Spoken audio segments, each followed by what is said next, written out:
Hello friends, आपका स्वागत है स्टोरी मैग्नीफाइड पर। आज हम बात करने वाले हैं आउटलायर्स की, जिसे लिखा है मैल्कम ग्लैडवेल ने। ये किताब सक्सेस को देखने का हमारा नजरिया बदल देती है।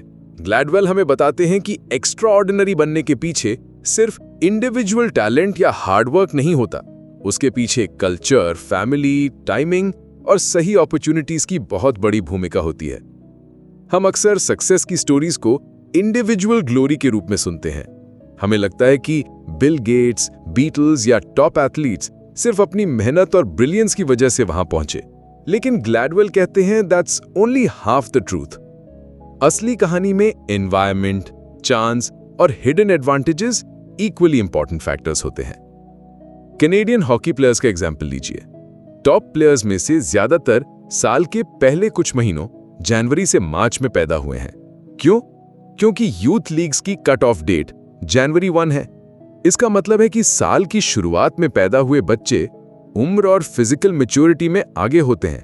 उन्हें बेहतर कोचिंग मिलती है और धीरे धीरे वही स्मॉल एडवांटेज एक बड़ा डिफरेंस बना देता है। ग्लैडवेल इसे मैथ्यू इफेक्ट कहते हैं। The rich get richer, the strong get stronger. इसी तरह उन्होंने 10,000 आवर रूल का कॉन्सेप्ट दिया। उनका कहना है कि किसी भी फील्ड में मास्टरी सिर्फ नेचुरल टैलेंट से नहीं आती, आपको कम से कम 10,000 घंटे की डेलिबरेट प्रैक्टिस करनी होती है। बीटल्स ने जर्मनी में लगातार कॉन्सर्ट्स करके हजारों घंटे परफॉर्म किया, जिससे उनकी म्यूजिक लेजेंडरी बनी। बिल गेट्स को रेयर एक्सेस मिला अर्ली कंप्यूटर्स का, जिससे उन्होंने 10,000 घंटे कोडिंग में लगाए। लेकिन यहां एक और ट्विस्ट है। सिर्फ मेहनत और प्रैक्टिस ही सक्सेस का फॉर्मूला नहीं है। कल्चर, फैमिली बैकग्राउंड और टाइमिंग इक्वली जरूरी हैं। एशियन स्टूडेंट्स के मैथ में अच्छा परफॉर्म करने की वजह सिर्फ इंटेलिजेंस नहीं है, उनकी कल्चरल अपब्रिंगिंग, जहां मेहनत और पर्सिस्टेंस को हाई वैल्यू दी जाती है, वो उन्हें एज देती है। ग्लैडवेल ये भी कहते हैं कि हमें सक्सेस स्टोरीज को रोमांटिसाइज करने के बजाय उनके पीछे के रियल कॉन्टेक्स्ट को समझना चाहिए, क्योंकि जब हम हिडन फैक्टर्स को रिकॉग्नाइज करते हैं, तब हमें यह क्लैरिटी मिलती है कि एक्स्ट्राऑर्डिनरी बनने के लिए सिर्फ मेहनत नहीं, बल्कि सही अवसर और एनवायरनमेंट भी चाहिए।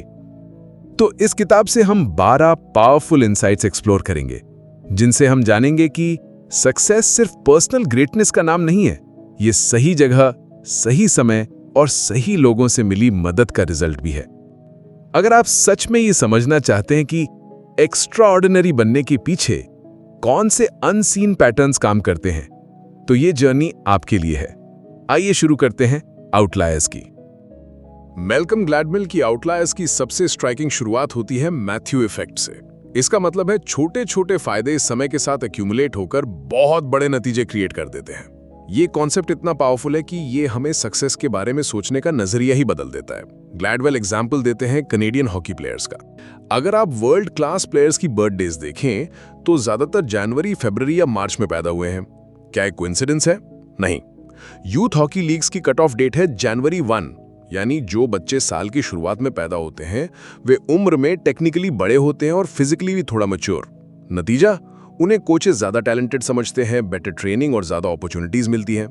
और यही इनिशियल छोटे फायदे टाइम के साथ इतने बड़े हो जाते हैं कि वही बच्चे प्रोफेशनल्स बनते हैं।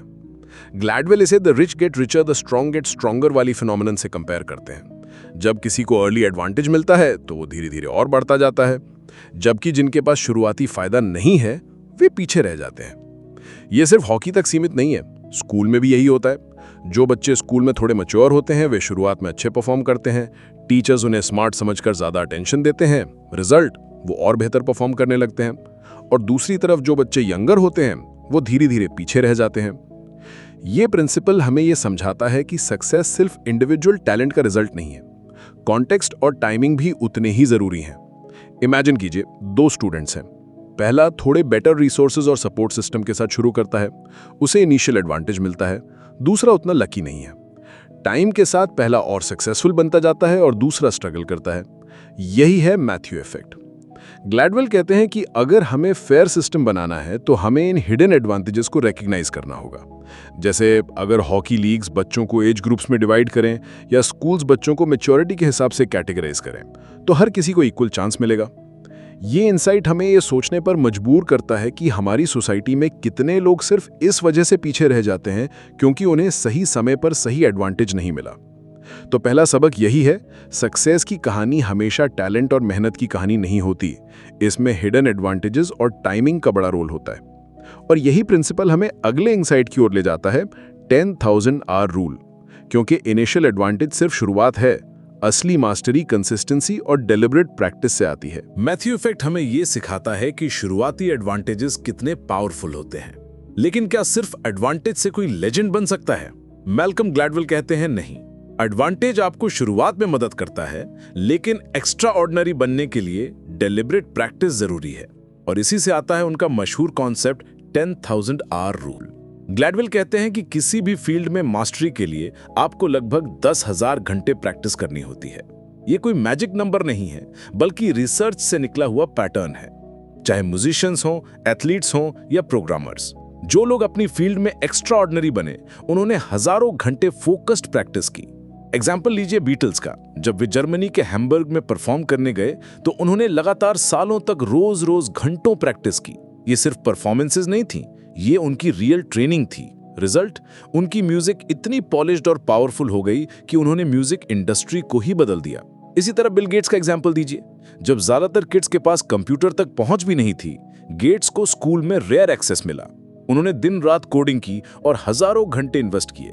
जब तक सॉफ्टवेयर इंडस्ट्री बूम कर रही थी, तब तक गेट्स ऑलरेडी एक्सपर्ट थे। 10,000 घंटे का मतलब यह है कि टैलेंट और इंटेलिजेंस सिर्फ सीड्स हैं, असली पेड़ प्रैक्टिस से उगता है। टैलेंट आपको शुरुआत में स्पीड दे सकता है, लेकिन प्रैक्टिस ही आपको मैराथन फिनिश कराती है। इमेजिन कीजिए, दो लोग गिटार सीख रहे हैं। पहला थोड़े नेचुरल टैलेंट के साथ शुरू करता है, लेकिन इर्रेगुलर प्रैक्टिस करता है। दूसरा एवरेज टैलेंट के साथ शुरू करता है, लेकिन रोज घंटों प्रैक्टिस करता है। कुछ सालों बाद कौन मास्टर गिटारिस्ट बनेगा? वही जिसने प्रैक्टिस कंसिस्टेंसी से की। ग्लैडवेल ये भी बताते हैं कि प्रैक्टिस सिर्फ रेपिटेशन नहीं है, ये डेलिब्रेट प्रैक्टिस होनी चाहिए, फोकस्ड, चैलेंजिंग और लगातार इंप्रूवमेंट की तरफ। यही 10,000 घंटे एक्स्ट्रा ऑर्डिनरी बनाते हैं। तो दूसरा सबक यही है कि एपिक सक्सेस सिर्फ टैलेंट का रिजल्ट नहीं है। Talent plus time plus practice equals to mastery. लेकिन यहां भी एक ट्विस्ट है। हर किसी को 10,000 घंटे प्रैक्टिस करने का मौका नहीं मिलता। इसके लिए जरूरी है सही रिसोर्सेज, सही एनवायरनमेंट और सही टाइमिंग। और यही हमें अगले इंसाइट तक ले जाता है, अपॉर्चुनिटीज और टाइमिंग की पावर। 10,000 आवर रूल हमें यह दिखाता है कि मास्टरी के लिए प्रैक्टिस जरूरी है। लेकिन मैल्कम ग्लैडवेल कहते हैं, प्रैक्टिस तभी पॉसिबल है जब आपको सही अपॉर्चुनिटीज और सही टाइमिंग मिले। बिना सही एनवायरनमेंट के कोई भी इंसान 10,000 घंटे इन्वेस्ट ही नहीं कर पाएगा। बिल गेट्स का एग्जाम्पल लीजिए। वो सिर्फ स्मार्ट प्रोग्रामर नहीं थे, बल्कि वो सही समय पर सही जगह पैदा हुए।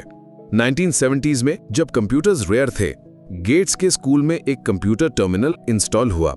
उन्होंने हजारों घंटे कोडिंग प्रैक्टिस की। अगर गेट्स कुछ साल पहले पैदा होते तो शायद उन्हें वो चांस ही न मिलता। इसी तरह स्टीव जॉब्स और अन्य टेक पायनियर्स भी उसी जनरेशन में पैदा हुए थे, मिड 1950s। जब पर्सनल कंप्यूटर रेवोल्यूशन आया तो वो यंग एडल्ट्स थे और उस रेवोल्यूशन को शेप करने के लिए परफेक्टली पोजीशन थे। टाइमिंग ने उन्हें एज दिया। ग्लैडवेल कहते हैं, success often depends on being born at the right time. ये प्रिंसिपल सिर्फ टेक वर्ल्ड में नहीं, हर जगह दिखता है। बीटल्स को जर्मनी में परफॉर्म करने का मौका मिला, जिसने उन्हें 10,000 घंटे प्रैक्टिस करने को चांस दिया। कैनेडियन हॉकी प्लेयर्स को सही जन्म महीना एडवांटेज देता है। इमेजिन कीजिए, दो इक्वली टैलेंटेड स्टूडेंट्स हैं। पहला ऐसे एनवायरनमेंट में है जहां उसे किताबें, टीचर्स और गाइडेंस आसानी से मिलते हैं। दूसरा ऐसे एनवायरनमेंट में है जहां बेसिक रिसोर्सेज भी नहीं है। टैलेंट इक्वल है, लेकिन अपॉर्चुनिटीज अनइक्वल है। रिजल्ट, पहला आगे निकल जाता है। ग्लैडवेल कहते हैं, अपॉर्चुनिटीज हिडन लैडर्स की तरह होती हैं। जो उन्हें पाते हैं वे ऊपर चढ़ जाते हैं, जो नहीं पाते वो पीछे रह जाते हैं। लेकिन ये भी सच है कि सिर्फ अपॉर्चुनिटीज से सक्सेस नहीं मिलती। आपको उन अपॉर्चुनिटीज को रिकॉग्नाइज और यूटिलाइज करना भी आना चाहिए। कई लोग सही चांस पाते हैं लेकिन उसे ग्रैब नहीं करते। विनर्स वही हैं जो सही समय पर सही कदम उठाते हैं। तो तीसरा सबक यही है, एक्स्ट्राऑर्डिनरी सक्सेस के लिए टैलेंट, और प्रैक्टिस के साथ सही अपॉर्चुनिटीज और टाइमिंग भी क्रिटिकल हैं। और यही इंसाइट हमें अगले प्रिंसिपल की ओर ले जाता है, कल्चरल लेगेसी, क्योंकि अपॉर्चुनिटीज सिर्फ टाइमिंग से नहीं, कल्चर और बैकग्राउंड से भी शेप होती हैं। अपॉर्चुनिटीज और टाइमिंग सक्सेस को शेप करते हैं, लेकिन मैल्कम ग्लैडवेल कहते हैं कि इसके अलावा एक और इनविजिबल फैक्टर काम करता है, कल्चरल लेगेसी, यानी वो वैल्यूज, हैबिट्स और ट्रेडिशंस जो हमें हमारे कल्चर से मिलते हैं और जिनका असर हमारी परफॉर्मेंस और चॉइसेस पर पड़ता है। ग्लैडवेल एग्जाम्पल देते हैं एशियन स्टूडेंट्स का। रिसर्च से पता चलता है कि एशियन कंट्रीज में बच्चे मैथमेटिक्स में लगातार बेहतर परफॉर्म करते हैं। इसका कारण उनकी नेचुरल इंटेलिजेंस नहीं है, बल्कि उनका कल्चरल बैकग्राउंड है। राइस फार्मिंग, जो एशिया में सेंचुरी से होता आया है, बहुत पेशेंस और कंसिस्टेंट हार्डवर्क मांगता है। यही कल्चरल हैबिट स्टूडेंट्स के स्टडी पैटर्न्स में ट्रांसलेट हो जाती है। रिजल्ट, वे ज्यादा मेहनत करते हैं, ज्यादा फोकस्ड होते हैं और इवेंचुअली मैथ में बेहतर बनते हैं। इसी तरह ग्लैडवेल एविएशन इंडस्ट्री का एग्जाम्पल देते हैं। 1990s में कई एयरप्लेन क्रैशेस इसलिए हुए क्योंकि कॉकपिट में कल्चर हायरार्किकल था। जूनियर पायलट्स अक्सर सीनियर पायलट्स की गलतियों को करेक्ट करने में हेजिटेशन फील करते थे। ये भी कल्चरल लेगेसी का ही असर था। जब एयरलाइंस ने कॉकपिट कल्चर को बदला और कम्युनिकेशन ओपन किया, तो एक्सीडेंट रेट ड्रामेटिक तरीके से कम हो गया। कल्चरल लेगेसी इनविजिबल होती है लेकिन पावरफुल होती है। ये हमें बताती है कि हम किस तरह प्रॉब्लम्स अप्रोच करते हैं, चैलेंजेस फेस करते हैं और दूसरों से इंटरैक्ट करते हैं। इमेजिन कीजिए, दो स्टूडेंट्स हैं। एक ऐसे कल्चर से आता है जहां परसिवरेंस और मेहनत को वैल्यू किया जाता है। दूसरा ऐसे कल्चर से आता है जहां जल्दी हार मान लेना नॉर्मल है। इक्वल टैलेंट होने के बावजूद पहले का परफॉर्मेंस ज्यादा अच्छा होगा, सिर्फ कल्चरल हैबिट्स की वजह से। ग्लैडवेल कहते हैं कि कल्चरल लेगेसी को रिकॉग्नाइज करना बहुत जरूरी है। ये हमें ये समझने में मदद करता है कि सक्सेस सिर्फ इंडिविजुअल हार्डवर्क का रिजल्ट नहीं है, कल्चरल बैगेज और एडवांटेजेस भी उतने ही इंपॉर्टेंट हैं। लेकिन यहाँ एक और ट्विस्ट है, कल्चरल लेगेसी नेगेटिव भी हो सकती है। अगर आपका कल्चर कम्युनिकेशन सप्रेस करता है या रिस्क टेकिंग डिस्करेज करता है, तो ये आपकी ग्रोथ लिमिट कर सकता है। इसलिए एपिक सक्सेस पाने के लिए जरूरी है कि आप पॉजिटिव कल्चरल हैबिट्स को अडॉप्ट करें और नेगेटिव वन से बाहर निकलें। तो चौथा सबक यही है कि सक्सेस में कल्चर का गहरा असर होता है। आपकी हेरिटेज और अपब्रिंगिंग आपको इनविजिबल एडवांटेजेस या डिसएडवांटेजेस दे सकती है, और यही प्रिंसिपल हमें आगे ले जाता है, हार्डवर्क वर्सेस टैलेंट। क्योंकि कल्चरल हैबिट्स अक्सर ये तय करते हैं कि आप हार्डवर्क को कैसे देखते हैं और उससे कितना आगे बढ़ते हैं। कल्चरल लेगेसी हमें ये सिखाती है कि हैबिट्स और अपब्रिंगिंग हमारी मेहनत को कैसे शेप करती है। अब सवाल आता है, क्या सक्सेस में असली रोल टैलेंट का है या हार्डवर्क का? मैल्कम ग्लैडवेल कहते हैं कि टैलेंट इंपॉर्टेंट है, लेकिन असली गेम चेंजर हार्डवर्क और परसिस्टेंस है। हम अक्सर एक्स्ट्रा ऑर्डिनरी लोगों को देखकर सोचते हैं कि वे बॉर्न जीनियस होंगे, लेकिन ग्लैडवेल हमें रिमाइंड करते हैं कि जीनियस भी बिना मेहनत के ऑर्डिनरी रह जाते हैं। टैलेंट आपको शुरुआत में एज देता है, लेकिन लॉन्ग टर्म में वही जीतता है जिसने मेहनत और डिसिप्लिन को हैबिट बना लिया। एग्जाम्पल लीजिए मोजार्ट का। मोजार्ट को हम चाइल्ड प्रोडिजी मानते हैं, लेकिन सच ये है कि उनकी बेस्ट कंपोजिशंस तब आईं जब उन्होंने सालों तक रिगरस प्रैक्टिस और एक्सपेरिमेंटेशन किया। यानी उनका टैलेंट एक्सेप्शनल था, लेकिन उनके काम का इम्पैक्ट हार्डवर्क की वजह से आया। इसी तरह एशियन स्टूडेंट्स का एग्जाम्पल फिर से देखिए। मैथ में उनकी कंसिस्टेंसी और सक्सेस सिर्फ टैलेंट से एक्सप्लेन नहीं होती, ये उनकी मेहनत और परसिवरेंस की कल्चरल हैबिट है। ग्लैडवेल कहते हैं, एफर्ट काउंट्स ट्वाइस। इसका मतलब है कि टैलेंट आपको एबिलिटी देता है, लेकिन एफर्ट उस एबिलिटी को स्किल में बदलता है, और फिर रिपीटेड एफर्ट उस स्किल को अचीवमेंट में बदलता है। इमेजिन कीजिए, दो लोग फुटबॉल खेलना शुरू करते हैं। पहला नेचुरली गिफ्टेड है, लेकिन प्रैक्टिस इर्रेगुलर करता है। दूसरा एवरेज टैलेंट रखता है, लेकिन रोज 3 घंटे प्रैक्टिस करता है। कुछ सालों बाद कौन प्रोफेशनल बनेगा? जाहिर है दूसरा। हार्डवर्क आपको 2 चीजें देता है। 1 कंसिस्टेंसी, जिसका मतलब है कि आप रोज इंप्रूवमेंट करते हैं, और 2 रेजिलियंस, फेलियर्स से बाउंस बैक करना सीखते हैं।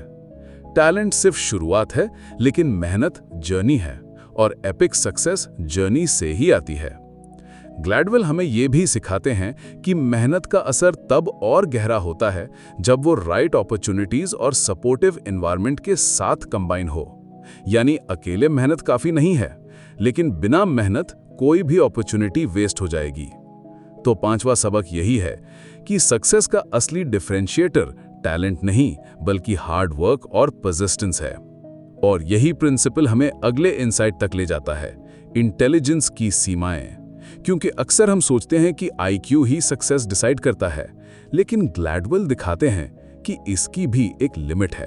हार्ड वर्क और परसिस्टेंस की इंपॉर्टेंस समझने के बाद अगला सवाल आता है, क्या इंटेलिजेंस सक्सेस का अल्टीमेट की है?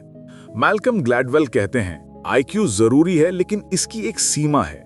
Beyond a certain point extra IQ आपको उतना एडवांटेज नहीं देता। रिसर्च दिखाती है कि एक बार जब किसी का आईक्यू 120 से ऊपर होता है तो सक्सेस के चांसेस केवल आईक्यू पर डिपेंड नहीं रहते। हायर आईक्यू होना हेल्पफुल है, लेकिन एक्स्ट्रा ऑर्डिनरी बनने के लिए क्रिएटिविटी, प्रैक्टिकल इंटेलिजेंस और सोशल स्किल्स भी उतने ही क्रिटिकल हैं। ग्लैडवेल एग्जाम्पल देते हैं क्रिस लैंगन का, जिसे the smartest man in America कहा जाता है। उसका आईक्यू 195 के आसपास माना गया, आइंस्टाइन से भी ज्यादा। लेकिन लैंगन एक्स्ट्राऑर्डिनरी सक्सेस तक नहीं पहुंच पाया। क्यों? क्योंकि उसके पास सही अपॉर्चुनिटीज, सोशल स्किल्स और सपोर्टिव एनवायरनमेंट नहीं थे। टैलेंट और आईक्यू हाई होने के बावजूद उसकी जिंदगी ऑर्डिनरी रही। दूसरी तरफ एवरेज आईक्यू वाले लोग एक्स्ट्राऑर्डिनरी बने क्योंकि उन्होंने राइट अपॉर्चुनिटीज को ग्रैब किया और मेहनत को हैबिट बनाया। बिल गेट्स या स्टीव जॉब्स का आईक्यू एक्सेप्शनल नहीं था, लेकिन उनका एनवायरनमेंट, टाइमिंग और परसिवरेंस ने उन्हें लेजेंड बना दिया। ग्लैडवेल कहते हैं, being smart helps, but being able to apply your intelligence in the real world matters more. IQ को लिमिट क्यों कहते हैं? क्योंकि आईक्यू सिर्फ एनालिटिकल एबिलिटी को मेजर करता है, लेकिन रियल वर्ल्ड सक्सेस के लिए चाहिए नंबर 1 प्रैक्टिकल इंटेलिजेंस, सिचुएशंस को समझकर राइट एक्शन लेना। नंबर 2 सोशल इंटेलिजेंस, दूसरों के साथ कनेक्ट और कम्युनिकेट करना। नंबर 3 क्रिएटिविटी, प्रॉब्लम्स को नए तरीके से सॉल्व करना। इमेजिन कीजिए 2 स्टूडेंट्स हैं। पहला बहुत हाई आईक्यू वाला है लेकिन एरोगेंट है और लोगों के साथ काम नहीं कर पाता। दूसरा एवरेज आईक्यू वाला है लेकिन कोलैबोरेटिव है और प्रैक्टिकल डिसीजंस लेता है। लॉन्ग टर्म में कौन ज्यादा सक्सेसफुल होगा? वही जो प्रैक्टिकल और सोशल इंटेलिजेंस रखता है। ग्लैडवेल ये भी कहते हैं कि सिर्फ ब्रिलियंस का कोई फायदा नहीं अगर आप उसे सही तरीके से यूज ही ना कर पाएं। क्रिस लैंगन जैसे लोग प्रूफ हैं कि extraordinary IQ alone epic success की गारंटी नहीं है। तो छठा सबक यही है, इंटेलिजेंस जरूरी है लेकिन सिर्फ आईक्यू आपकी डेस्टिनी डिसाइड नहीं करता। रियल वर्ल्ड में success practical intelligence, social skills और हार्डवर्क से बनती है। और यही प्रिंसिपल हमें अगले इनसाइट तक ले जाता है, family background and social support. क्योंकि प्रैक्टिकल इंटेलिजेंस और कॉन्फिडेंस अक्सर आपके अपब्रिंगिंग और एनवायरनमेंट से ही डेवलप होते हैं। इंटेलिजेंस और आईक्यू की लिमिटेशंस को समझने के बाद मैल्कम ग्लैडवेल हमें यह बताते हैं कि सक्सेस सिर्फ इंडिविजुअल ब्रिलियंस का खेल नहीं है। आपकी फैमिली बैकग्राउंड और सोशल सपोर्ट आपकी जर्नी में इनविजिबल फाउंडेशन की तरह काम करते हैं। ग्लैडवेल एग्जाम्पल देते हैं क्रिस लैंगन का, जिसके पास एक्स्ट्राऑर्डिनरी आईक्यू था लेकिन उसका फैमिली बैकग्राउंड सपोर्टिव नहीं था। गरीब परिवार, लिमिटेड रिसोर्सेज और ऐसा एनवायरनमेंट जिसमें सोशल कॉन्फिडेंस डेवलप ही नहीं हुआ। रिजल्ट, लैंगन अपनी जीनियस को फुली यूटिलाइज नहीं कर पाया। उसके पास अपॉर्चुनिटीज को ग्रैब करने की प्रैक्टिकल इंटेलिजेंस और कॉन्फिडेंस ही नहीं था। दूसरी तरफ रॉबर्ट ओपेनहाइमर का एग्जाम्पल है। ओपेनहाइमर का आईक्यू लैंगन जितना हाई नहीं था, लेकिन उसका फैमिली एनवायरनमेंट प्रिविलेज था। उसे अच्छे स्कूल्स मिले, एक्सपोजर मिला और कॉन्फिडेंस डेवलप हुआ। जब लाइफ में चैलेंजेस आए तो ओपेनहाइमर ने उन्हें हैंडल कर लिया और एक वर्ल्ड क्लास साइंटिस्ट बने। ग्लैडवेल कहते हैं कि सपोर्टिव फैमिली और सोशल नेटवर्क आपको 3 बड़े एडवांटेजेस देते हैं। पहला, कॉन्फिडेंस टू स्पीक अप। आप अथॉरिटी से बात करने और अपने लिए अपॉर्चुनिटीज डिमांड करने की हिम्मत रखते हैं। दूसरा, access to resources. Good education, books, mentors और एक्सपोजर आपकी जर्नी को फास्ट ट्रैक करते हैं। तीसरा, mindset of growth. Family values आपको सिखाती हैं कि मेहनत और परसिस्टेंस से बैरियर्स तोड़े जा सकते हैं। इमेजिन कीजिए 2 बच्चों को एक ही टैलेंट मिला। पहला सपोर्टिव फैमिली से आता है जहां पेरेंट्स उसे एनकरेज करते हैं, उसके लिए सही एनवायरनमेंट क्रिएट करते हैं। दूसरा ऐसे बैकग्राउंड से आता है जहां सर्वाइवल ही चैलेंज है, कोई गाइडेंस या एक्सपोजर ही नहीं है। कुछ सालों बाद पहला एक्स्ट्राऑर्डिनरी बन सकता है, जबकि दूसरा अपने टैलेंट के बावजूद पीछे रह सकता है। ग्लैडवेल ये भी बताते हैं कि सोशल क्लास और अपब्रिंगिंग आपके बिहेवियर को शेप करती है। मिडिल क्लास फैमिलीज बच्चों को सिखाती हैं कि सवाल पूछो, अथॉरिटी से इंटरैक्ट करो। वर्किंग क्लास फैमिलीज बच्चों को अक्सर सिखाती हैं कि चुप रहो और सिस्टम फॉलो करो। यही फर्क लेटर लाइफ में अपॉर्चुनिटीज ग्रैब करने और सक्सेस अचीव करने में दिखता है। तो सातवां सबक यही है कि फैमिली और सोशल सपोर्ट आपकी जर्नी के हिडन एनेबलर्स हैं। सही बैकग्राउंड और अपब्रिंगिंग आपको वो टूल्स देते हैं जो सिर्फ टैलेंट या आईक्यू से नहीं मिलते। और यही प्रिंसिपल हमें अगले इनसाइट तक ले जाता है, कम्युनिटी और कल्चर। क्योंकि फैमिली इंडिविजुअल लेवल पर सपोर्ट देती है, लेकिन कम्युनिटी और कल्चर कलेक्टिव लेवल पर आपकी आइडेंटिटी और अपॉर्चुनिटीज को शेप करते हैं। फैमिली बैकग्राउंड इंडिविजुअल लेवल पर आपकी जिंदगी को शेप करता है, लेकिन मैल्कम ग्लैडवेल कहते हैं कि कम्युनिटी और कल्चर कलेक्टिव लेवल पर उतना ही बड़ा रोल निभाते हैं। आपकी कम्युनिटी की वैल्यूज, ट्रेडिशंस और हैबिट्स आपके चॉइसेस और अपॉर्चुनिटीज को सीधे प्रभावित करते हैं। ग्लैडवेल एग्जाम्पल देते हैं पेंसिल्वेनिया की रोजेटो नाम की कम्युनिटी का। रिसर्च में पाया गया कि वहां के लोग हार्ट डिजीज से बहुत कम सफर करते थे, जबकि डाइट और लाइफस्टाइल एवरेज अमेरिकन जैसा ही था। सीक्रेट क्या था?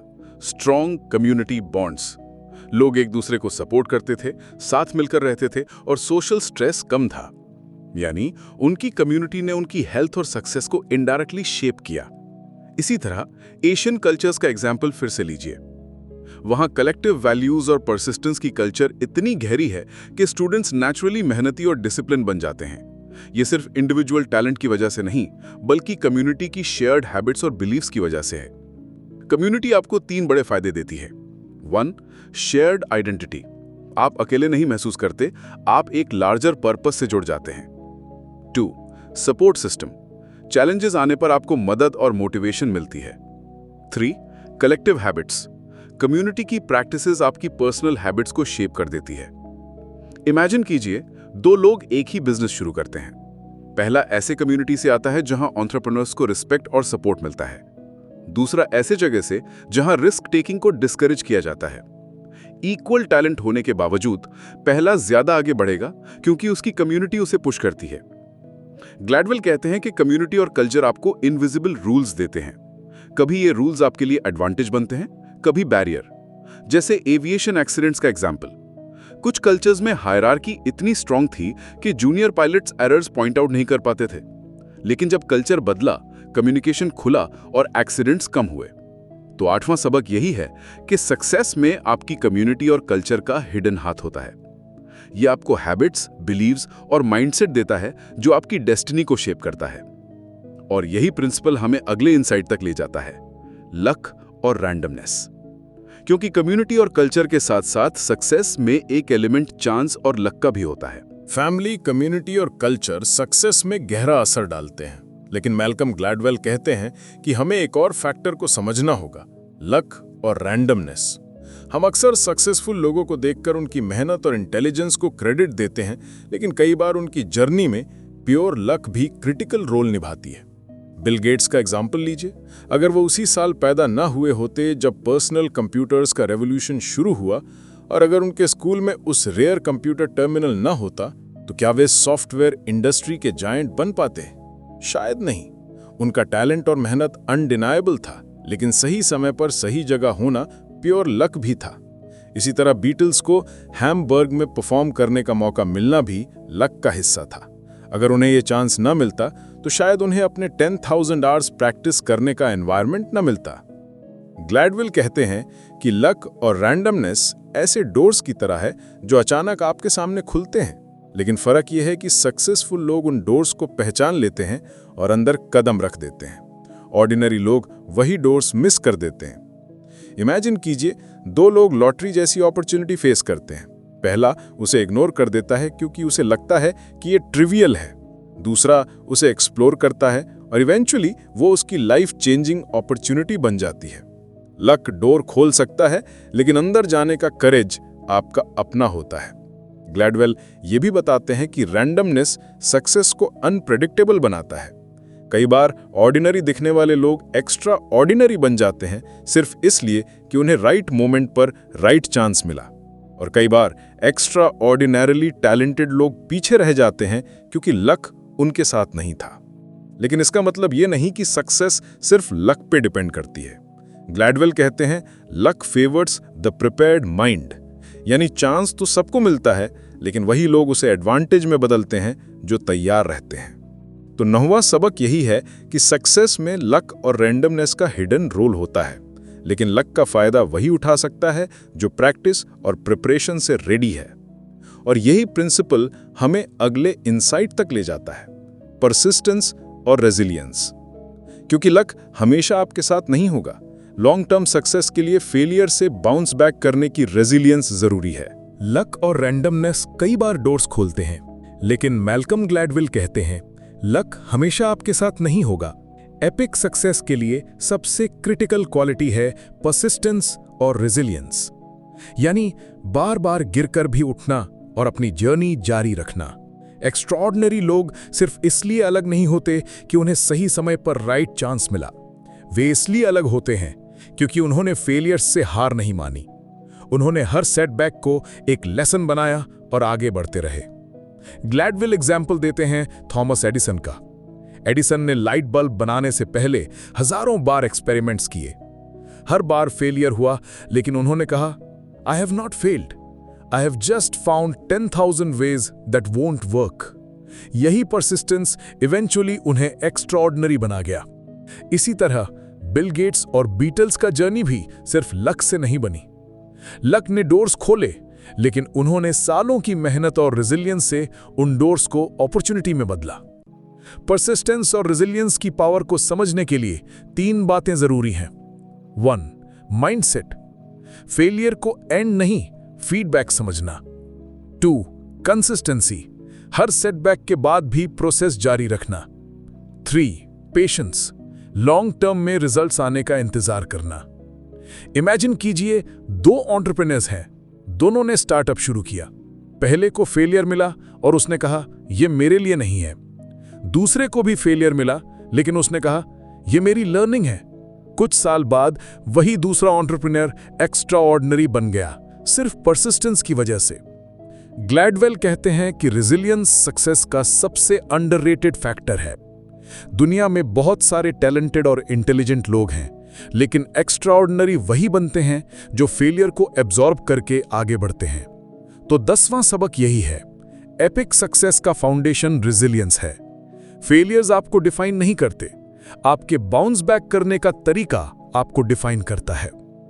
और यही प्रिंसिपल हमें अगले इंसाइट तक ले जाता है, जनरेशनल एडवांटेज। क्योंकि परसिस्टेंस के साथ साथ यह भी जरूरी है कि आपकी जनरेशन का कॉन्टेक्स्ट आपको कौन से अपॉर्चुनिटीज और लिमिटेशंस देता है।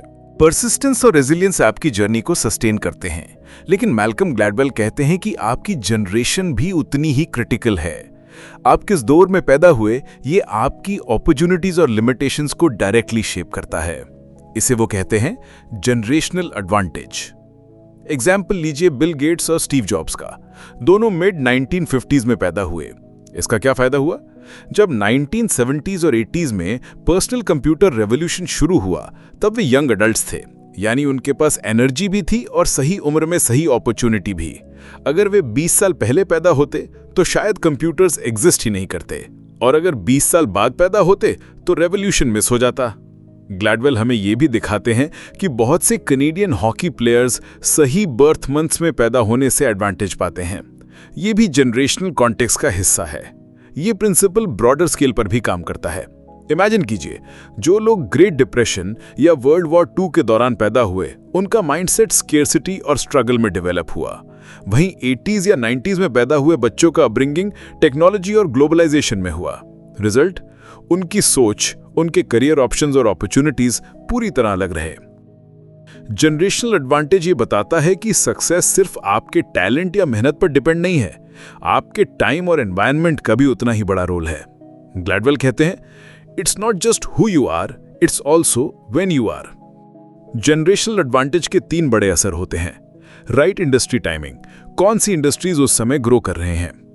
एक्सेस टू टेक्नोलॉजी और रिसोर्सेज, कौन सी चीजें अवेलेबल हैं। माइंडसेट शेपिंग इवेंट्स, सोशल और पॉलिटिकल घटनाएं आपकी सोच को शेप करती हैं। इमेजिन कीजिए, 2 इक्वली टैलेंटेड कोडर्स हैं। पहला 1960s में पैदा हुआ जब कंप्यूटर्स लग्जरी थे, दूसरा 1990s में पैदा हुआ जब इंटरनेट बूम हो रहा था। टैलेंट इक्वल है, लेकिन अपॉर्चुनिटीज कंप्लीटली अलग हैं। तो 11वां सबक यही है कि एक्स्ट्रा ऑर्डिनरी सक्सेस पाने में आपकी जनरेशन क्रिटिकल रोल प्ले करती है। आप कब पैदा हुए और किस दौर में बड़े हुए, यह आपकी जर्नी की पॉसिबिलिटीज तय करता है। और यही प्रिंसिपल हमें आखिरी इंसाइट तक ले जाता है, लेगेसी और इम्पैक्ट। क्योंकि जनरेशनल कॉन्टेक्स्ट आपको मौका देता है, लेकिन असली सवाल यह है कि आप अपने मौके से दूसरों के लिए क्या छोड़ के जाते हैं। जनरेशनल एडवांटेज ये बताता है कि सक्सेस के मौके आपको कब और कहां मिलते हैं, लेकिन मैल्कम ग्लैडवेल कहते हैं कि एपिक सक्सेस की असली पहचान ये है कि आप दुनिया को क्या देकर जाते हैं। आपकी जर्नी सिर्फ आपके लिए नहीं होती, बल्कि आपकी लेगेसी और इम्पैक्ट आने वाली जनरेशंस को शेप करते हैं।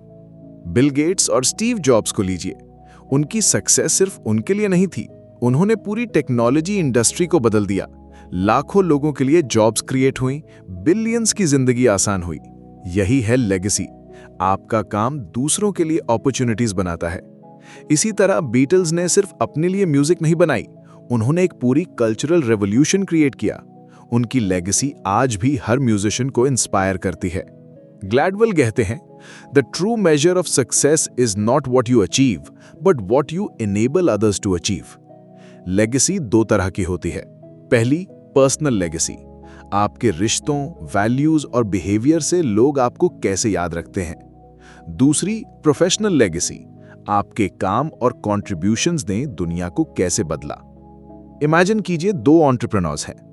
पहला सिर्फ पैसा कमाने के पीछे भागता है, दूसरा पैसा कमाने के साथ साथ लोगों को इंस्पायर करता है, सोसाइटी में चेंज लाता है। दोनों सक्सेसफुल हो सकते हैं, लेकिन उनकी लेगेसीज पूरी तरह अलग होंगी। लेगेसी का मतलब यह नहीं कि आपको वर्ल्ड फेमस होना चाहिए। आपकी छोटी छोटी एक्शंस भी किसी के लिए लाइफ चेंजिंग हो सकती हैं। एक टीचर अपने स्टूडेंट्स की सोच बदलकर, एक डॉक्टर अपने पेशेंट्स को हील करके, या एक पेरेंट अपने बच्चे को राइट वैल्यूज देकर, ये सब एपिक लेगेसीज छोड़ते हैं। ग्लैडवेल ये भी रिमाइंड करते हैं कि लेगेसी सिर्फ इंडिविजुअल एफर्ट से नहीं बनती, ये आपकी फैमिली, कल्चर और कम्युनिटी का भी रिफ्लेक्शन होती है। जब आप दूसरों के लिए अपॉर्चुनिटीज क्रिएट करते हैं, तब आप उस साइकिल को आगे बढ़ाते हैं जो कभी आपके लिए क्रिएट की गई थी। तो 12वां सबक यही है कि एपिक सक्सेस वही है जो दूसरों को एम्पावर करे। आपकी जर्नी मीनिंगफुल तभी है जब आपके बाद भी लोग आपकी वजह से इंस्पायर्ड महसूस करें। और यहीं से हम पहुंचते हैं इस किताब के ग्रैंड कंक्लूजन पर, जहां हम समझते हैं कि सक्सेस सिर्फ टैलेंट, मेहनत और इंटेलिजेंस का खेल नहीं है। ये एक वेब है जिसमें opportunities, timing, culture, persistence, luck और लेगेसी सब जुड़े होते हैं। मैल्कम ग्लैडवेल की आउटलायर्स हमें यह सिखाती है कि सक्सेस की कहानियां उतनी सिंपल नहीं होती जितनी वो बाहर से दिखती हैं। अक्सर हम किसी को एक्स्ट्रा ऑर्डिनरी हाइट्स तक पहुंचते देखते हैं और मान लेते हैं कि यह सिर्फ उसकी मेहनत, उसकी इंटेलिजेंस और उसकी एम्बिशन का नतीजा है। लेकिन ग्लैडवेल हमें रिमाइंड करते हैं, success is never just about you, it's about where you come from, what opportunities you get and how you use them। इस किताब की जर्नी ने हमें स्टेप बाय स्टेप दिखाया कि एक्स्ट्राऑर्डिनरी बनने के लिए किन किन हिडन फैक्टर्स की जरूरत होती है। हमने देखा कि मैथ्यू इफेक्ट कैसे छोटे छोटे इनिशियल एडवांटेजेस बड़े डिफरेंसेस क्रिएट कर देते हैं। फिर सीखा कि सिर्फ टैलेंट काफी नहीं है, आपको मास्टरी के लिए 10,000 घंटे की डिलिब्रेट प्रैक्टिस करनी होती है। लेकिन प्रैक्टिस भी तभी पॉसिबल है जब आपके पास सही अपॉर्चुनिटीज और सही टाइमिंग हो। कल्चर और फैमिली बैकग्राउंड भी उतने ही क्रिटिकल हैं। कल्चरल लेगेसी आपकी हैबिट्स और वैल्यूज को शेप करती है। आपकी फैमिली और सोशल सपोर्ट आपको कॉन्फिडेंस और रिसोर्सेज देती है, और आपकी कम्युनिटी और कल्चर आपको इनविजिबल रूल्स देते हैं जो या तो आपको आगे बढ़ाते हैं या रोकते हैं। लेकिन इन सब के साथ साथ लक और रैंडमनेस का भी रूल है। सही समय पर सही जगह होना कई बार एक्स्ट्राऑर्डिनरी सक्सेस का दरवाजा खोल देता है, पर लक का फायदा वही उठा पाता है जो प्रिपेयर्ड होता है। यही वजह है कि परसिस्टेंस और रेजिलियंस जरूरी है, क्योंकि लक हमेशा आपके साथ नहीं रहेगा। फेलियर्स आएंगे, लेकिन बाउंस बैक करने की ताकत ही आपको एपिक बनाएगी। ग्लैडवेल ने यह भी समझाया कि आपकी जनरेशन, यानी आप किस दौर में पैदा हुए, ये आपकी पॉसिबिलिटीज को तय करती है। बिल गेट्स, स्टीव जॉब्स या बीटल्स, इन सब ने उसी समय जन्म लिया जब उनकी इंडस्ट्रीज के लिए परफेक्ट वेव आ रही थी। उन्होंने उसी वेव को पकड़कर हिस्ट्री क्रिएट की। और आखिर में बात आती है लेगेसी और इम्पैक्ट की। एक्स्ट्राऑर्डिनरी लोग सिर्फ अपने लिए नहीं जीते, वे दुनिया को कुछ ऐसा देकर जाते हैं जिससे आने वाली जनरेशन्स इंस्पायर हों और अपॉर्चुनिटीज पाएं। यही उनकी असली पहचान होती है। तो इस पूरी जर्नी से हमें सबसे बड़ा सबक यही मिलता है कि एपिक सक्सेस इंडिविजुअल ब्रिलियंस की कहानी नहीं है। ये कॉन्टेक्स्ट, कल्चर, टाइमिंग, लक और परसिस्टेंस की कलेक्टिव कहानी है। अब सवाल यह है कि हमें सीख को अपनी जिंदगी में कैसे अप्लाई करें। सबसे पहले रिकॉग्नाइज कीजिए कि अगर आपके पास कोई एडवांटेज है, चाहे वो फैमिली सपोर्ट हो, एजुकेशन हो या कम्युनिटी का स्ट्रेंथ हो, तो उसे वेस्ट मत कीजिए, उसे अपॉर्चुनिटी में बदलें। दूसरा, अगर आपके पास एडवांटेज नहीं है तो भी हार मत मानिए। याद रखिए, परसिस्टेंस और हार्डवर्क इनिशियल डिसएडवांटेजेस को भी ओवरकम कर सकते हैं। तीसरा, दूसरों को भी अपॉर्चुनिटीज क्रिएट कीजिए। आपकी छोटी मदद किसी और की एक्स्ट्राऑर्डिनरी जर्नी का पहला स्टेप हो सकती है। एपिक लाइफ का मतलब यह नहीं है कि आप अकेले लेजेंड बने। एपिक लाइफ का मतलब है कि आप दूसरों को भी ऊपर उठाएं। यही है असली आउटलायर बनना। और अगर आपको यह जर्नी वैल्यूएबल लगी तो इसे सिर्फ अपने तक मत रखिए, इसे अपने दोस्तों और फैमिली के साथ शेयर कीजिए ताकि वो भी समझ सकें कि एक्स्ट्राऑर्डिनरी बनने के पीछे कौन से हिडन पैटर्न्स काम करते हैं। साथ ही जुड़ी रहिए हमारे साथ स्टोरी मैग्नीफाइड पर। यहां हम आपके लिए ऐसी ही लाइफ चेंजिंग किताबों के गहरे इनसाइट्स लेकर आते हैं। चैनल को सब्सक्राइब कीजिए, बेल आइकन दबाइए और अपनी ग्रोथ जर्नी को नेक्स्ट लेवल पर ले जाइए। क्योंकि याद रखिए, आपकी सक्सेस सिर्फ आपकी नहीं है, ये उन सभी लोगों की कहानी है जिन्होंने आपको सपोर्ट किया, जिनके कल्चर ने आपको शेप किया और जिन अपॉर्चुनिटीज को आपने ग्रैब किया। और असली सवाल ये है कि आप अपनी लेगेसी में क्या छोड़ कर जाएंगे। क्या आप ऑर्डिनरी रहेंगे या फिर अपनी स्टोरी को एक्स्ट्राऑर्डिनरी बनाकर दुनिया को कुछ ऐसा देंगे जिसे लोग हमेशा याद रखें।